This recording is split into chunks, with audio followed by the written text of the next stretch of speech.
Hi hello friends, ಕರುನಾಡ ಪಾಕ ಚಾನಲ್ಗೆ ಸುಸ್ವಾಗತ. ಈ ದಿನದ ರೆಸಿಪಿಲಿ ನಿಮಗೆ ಕೋಳಿ ಖಾರ ಮಸಾಲ ಯಾವ ಥರ ಮಾಡ್ಕೊಳ್ಳೋದು ಅಂತ ತಿಳಿಸ್ಕೊಡ್ತೀನಿ. ಯಾಕಂತೂ ತುಂಬ ಕಲರ್ಫುಲ್ ಆಗಿರುತ್ತೆ, ತಿನ್ನಕ್ಕಂತೂ ತುಂಬ ರುಚಿಯಾಗಿರುತ್ತೆ. ಮೊದಲು ಒಂದು ಪಾತ್ರೆನ ಬಿಸಿಗಿಟ್ಟು 1 ಸ್ಪೂನಷ್ಟು ಎಣ್ಣೆನ ಸೇರಿಸ್ತಾ ಇದ್ದೀನಿ.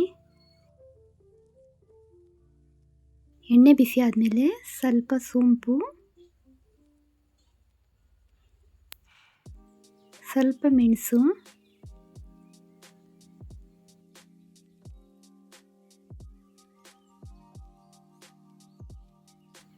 ನಂತರ 1 ಏಲಕ್ಕಿ ಕಾಯಿನ ಸೇರಿಸ್ತಾ ಇದ್ದೀನಿ.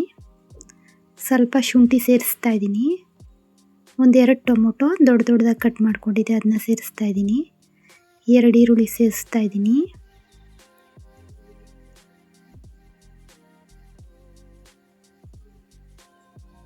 ನಂತರ 2 ಬೆಳ್ಳುಳ್ಳಿನ ಸೇರಿಸ್ತಾ ಇದ್ದೀನಿ. ಎಲ್ಲ ಸ್ವಲ್ಪ ಈರುಳ್ಳಿ ಕೆಂಪಾಗೋವರೆಗೂ ಅದನ್ನೆಲ್ಲ ಹುರ್ಕೋಬೇಕು.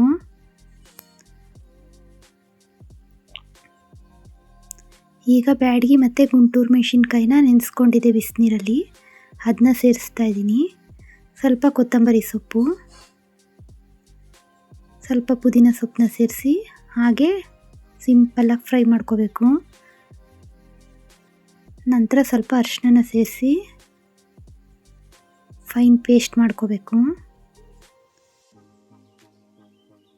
ಸಿಕ್ಕಾಬಟ್ಟೆ ಚೆನ್ನಾಗಿರುತ್ತೆ, ಬೇಗ ಪ್ರಿಪೇರ್ ಮಾಡ್ಕೋಬೋದು, ಈಸಿ ರೆಸಿಪಿ ಅಂತಲೇ ಹೇಳ್ಬೋದು. ಇದಕ್ಕೆ 1-2 ಸ್ಪೂನಷ್ಟು ತೆಂಗಿನಕಾಯಿ ತುರಿನ ಸೇರಿಸ್ತಾ ಇದ್ದೀನಿ. ಇನ್ನೇನು ಜಾಸ್ತಿ ಪದಾರ್ಥಗಳೇನು ಬೇಕಾಗಲ್ಲ, ಇಷ್ಟೇ. ಈಗ ಸ್ವಲ್ಪ ನೀರನ್ನ ಸೇರಿಸಿ ಫೈನ್ ಪೇಸ್ಟ್ ಮಾಡ್ಕೋಬೇಕು. ನೋಡಿ, ಇದಾಗಿದೆ. ಈಗ ಒಂದು ಕುಕ್ಕರ್ನ ಬಿಸಿಗಿಟ್ಟು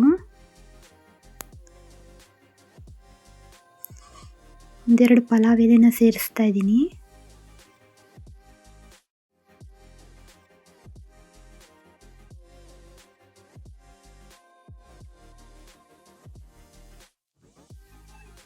ಈಗ 1/4 kg ಚಿಕನ್ನ ಸೇರಿಸ್ತಾ ಇದ್ದೀನಿ. ಒಂದೇ ಥರ ಚಿಕನ್ ಐಟಮ್ ಮಾಡ್ಕೊಂಡು ತಿಂದು ಬೇಜಾರಾಗಿದ್ದರೆ ಈ ಥರ ಕೋಳಿ ಖಾರ ಮಸಾಲನ ಟ್ರೈ ಮಾಡಿ ನೋಡಿ, ತುಂಬ ಅದ್ಭುತವಾಗಿ ಚೆನ್ನಾಗಿ ಬರುತ್ತೆ. ರುಚಿಗೆ ತಕ್ಕಷ್ಟು ಉಪ್ಪನ್ನ ಸೇರಿಸಿ ಚಿಕನ್ನೆಲ್ಲ ಉಪ್ಪು ಹಿಡಿಯೋವರೆಗೂ ಅದು ಫ್ರೈ ಮಾಡ್ಕೋಬೇಕಾಗುತ್ತೆ. ಅದು ಚಟಪಟ ಅಂತ ಶಬ್ದ ಬರುತ್ತೆ ನೋಡಿ, ಈ ಥರ ಕಲರ್ ಚೇಂಜ್ ಆಗುತ್ತೆ, ಅಲ್ಲಿವರೆಗೂ ಫ್ರೈ ಮಾಡ್ಕೊಳ್ಳಿ. ಈಗ ನಾವು ರುಬ್ಬಿಟ್ಕೊಂಡಿದ್ವಲ್ಲ ಮಸಾಲೆ, ಅದನ್ನ ಸೇರಿಸ್ತಾ ಇದ್ದೀನಿ. 1 ರೌಂಡು ಮಸಾಲೆ ಎಲ್ಲ ಬೆಂದು ಎಣ್ಣೆ ಬಿಡೋವರೆಗೂ ಕುದಿಸ್ಕೊಳ್ಳಿ. ನಂತರ ಸ್ವಲ್ಪ ನೀರನ್ನ ಸೇರಿಸಿ, ನಾನು 2 ಕಪ್ಪಷ್ಟು ನೀರನ್ನ ಸೇರಿಸ್ತಾ ಇದ್ದೀನಿ. 1 ರೌಂಡ್ ಮಿಕ್ಸ್ ಮಾಡ್ಕೊತಾ ಇದ್ದೀನಿ. ಈಗ ಗರಂ ಮಸಾಲ ಮತ್ತು ಚಿಕನ್ ಮಸಾಲ ಎರಡೂ 1 ಸ್ಪೂನಷ್ಟು ಸೇರಿಸ್ಕೊತಾ ಇದ್ದೀನಿ. ಈ ಸೇರಿಸಿದ್ಮೇಲೆ ಇನ್ನೊಂದು ರೌಂಡು ಎಲ್ಲ ಮಿಕ್ಸ್ ಮಾಡ್ಕೋಬೇಕು. ಅದು ಸ್ವಲ್ಪ ಕುದಿ ಬರೋವರೆಗೂ ಬೇಯಿಸ್ಕೋಬೇಕು. ಈ ಟೈಮಲ್ಲಿ ಕೊತ್ತಂಬರಿ ಸೊಪ್ಪನ್ನ ಸೇರಿಸ್ತಾ ಇದ್ದೀನಿ. ನೋಡಿ, ಸ್ವಲ್ಪ ಕುದಿ ಬರಬೇಕು. ಕುದಿ ಬಂದಮೇಲೆ ಕ್ಯಾಪ್ನ ಕ್ಲೋಸ್ ಮಾಡಿ 2 ವಿಷಲ್ ಬರ್ಸ್ಕೋಬೇಕು.